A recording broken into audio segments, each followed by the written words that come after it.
Hello everyone, my name is Gus and welcome to Dive Talk Plus. Today I want to talk about an incident that took place 2 weeks ago. And not so much the incident. I want to talk about kind of an idea that I have, but I'm going to use the incident because it was the inspiration for my idea. So about 2 weeks ago, I was diving and it was pretty early in the dive. It was, 15 minutes in, let's just say. And I was at 66 feet, so 20 meters. And all of a sudden I turn around and my body gives me the out of air signal.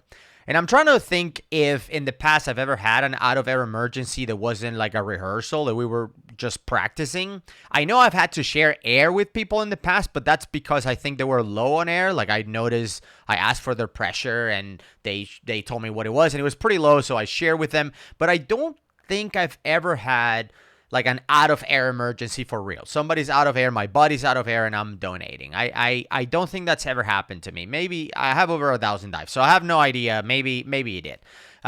Anyway, the point is it happened 2 weeks ago. And I was paired up with somebody. It was random on the boat, and they got stuck with me. So I was their buddy for the dive. And then this person, it was a lady, and this person, not that it matters, but anyway, because I'll say she a lot, so just to mention that. So this lady and I were paired up together, and I was diving in front, and she was right behind me. And every once in a while, I turn back and look on her. She's still there. Yep, she's still there, and whatnot. And in one of those, like I said, at 66 feet, so 20 meters exactly, I turn around and I get the out of air. Like I'm out of air. So I practiced this a bunch of times. I'm an ISC instructor, Inner Space Explorers instructor. I'm also an instructor on the Dive Talk Academy, so I do get to teach out of air a lot. And so it was textbook, right? I turn around, and I think this is the first observation for the people that say, what's the point of being in good trim? Why do you need to look like this when you're diving, right? Like this little figurine here. Why can't I just dive standing like this, like a seahorse? Well, if I was standing like this, if I was in poor trim, it would have been very difficult for me to get back to my body to donate air. And, so because I was like this, I just helicopter. I see that she is out of air, and I swim immediately, like 2 kicks I was on her. Now, while I'm doing my 2 frog kicks to get to her really quickly, I'm immediately undoing my long hose. I dive a long hose configuration, and I'm breathing out of the long hose. That's the idea, is that you can donate it. So by the time I kick once, my long hose is out. Second time I kick, the regulator is on her mouth. It's right there, right in front of her mouth. She gets in the regulator, just like in the Basis of Exploration class from Inner Space Explorers. I mean, it was like I was being set up, practice exactly how we do it in the class. Just basically donate it to her, hang on to her BCD, tell her to hang on to my BCD. I ask if she's okay, and she's startled. She's like, yeah, I'm okay. Then I take my necklace, regulator, put it in my mouth. We're both breathing. We're okay. I tell her we're going up. Now, because we were like 10, 15 minutes into this dive, we were diving like this canyon. It was in Roatan. We were in Honduras. And we were diving like this canyon. It was very simple to just get back to the boat by following the canyon on the way back. So I just tell her, let's just go there. There's no need to rush. And here's when I do what I want to bring up to you as a best practice. So if you're an instructor watching this video, I want you to comment below if you think this is a good idea, or perhaps you already do it. I've never heard of anyone doing it, and I'm not saying that I invented it. There's probably people out there that do this, but I would love for people to incorporate this into, I know I will, incorporate this into the procedures that take place when you're on an out of air scenario, if you're the donor, okay? So my job as the donor when I'm providing air is 2 things. Number one, obviously provide air because this person is going to drown if I don't do anything. So that's first and foremost, I need to provide air.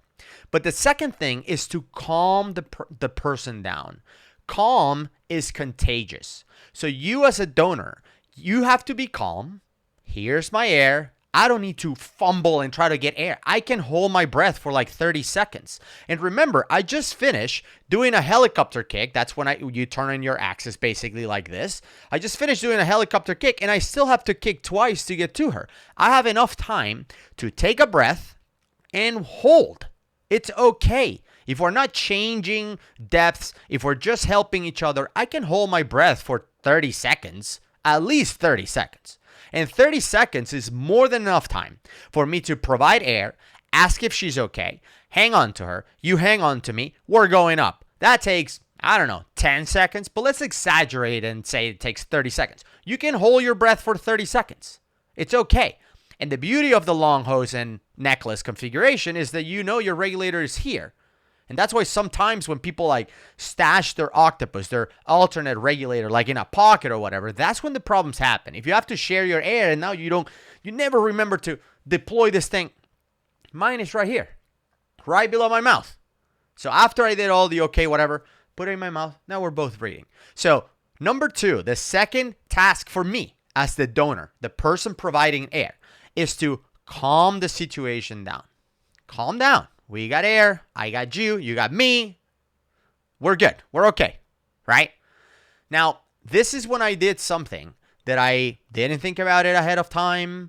I've never seen anyone teach it. I was never taught this thing in the past. And if I was, I forgot it. So I apologize to whatever instructor I had that taught me this and I forgot. But instinctively, I noticed that she was startled. She just ran out of air 20 meters down, 66 feet down. If I didn't get to her or no one else got to her, she would have drowned or be very close because she would have had to swim to the surface. And that's a big ascent, right? 20 meters down is big. So she was startled. I get it. She was nervous. She was, I don't want to say panic because she was not panicked, but she wasn't completely calm. So here's when I decided to show her that we have plenty of air. And I'm using just as an example. This is a pressure gauge, or we call this an SPG, submersible pressure gauge. This shows you how much air you have. And without thinking about it, I showed her that we had plenty of air. I was down to 2,400 PSI. I think that's about 165 bar. You start with 200 bar with a full tank, or 3,000 PSI. And then all of a sudden, I'm down to 2,400. So I had 80% of my gas left.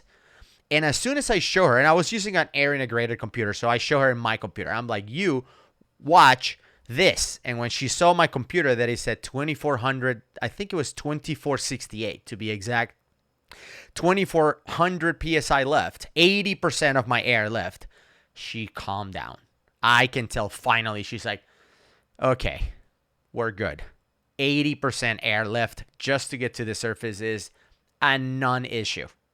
So I said, you and I swim this way. All right, that's the signal for go that way. And we literally did it just like the class. We held hands. I had, by that time, deployed my full long hose, so she had plenty of hose. I actually grabbed her hand and told her to hold the hose, because what happens in some of those cases is if you only have it in your mouth and we get disconnected for some reason or whatever happens, it could get ripped off your mouth. So what you do is you hang on to the hose. That way, if somebody pulls, your hand is the one holding, but you have slack to your mouth.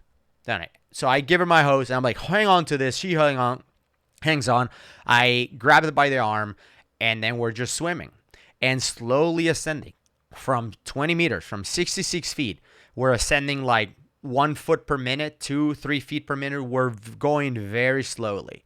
So because I'm holding with my left arm on her right arm, she's right here next to me, I flip my computer so we both can see my air pressure.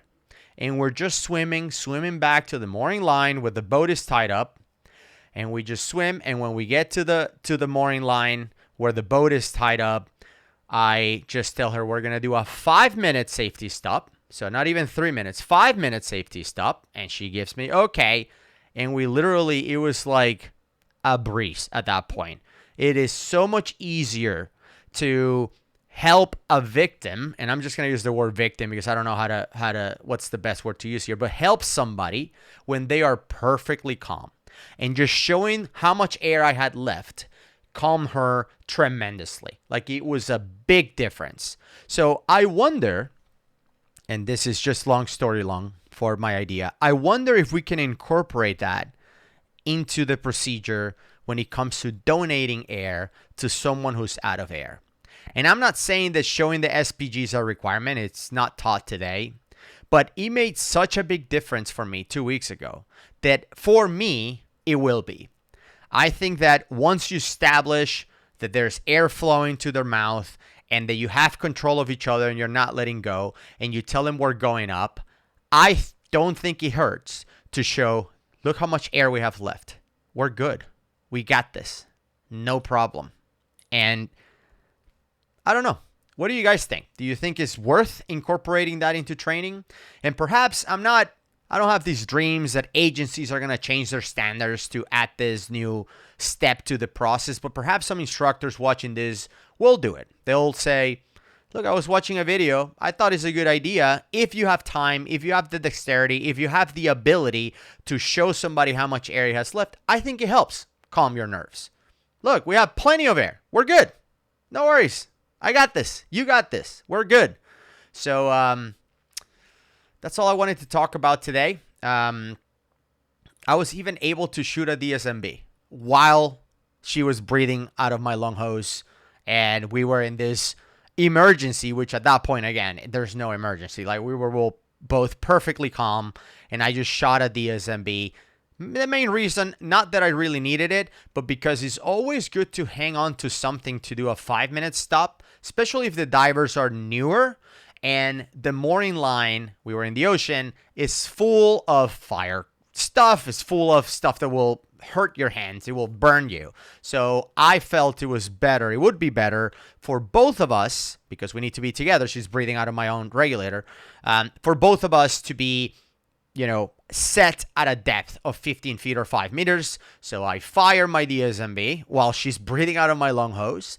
I told her, hang on to me. She hung on to me. I fire this thing and I locked it at 15 feet. And we literally just sat there for 5 minutes.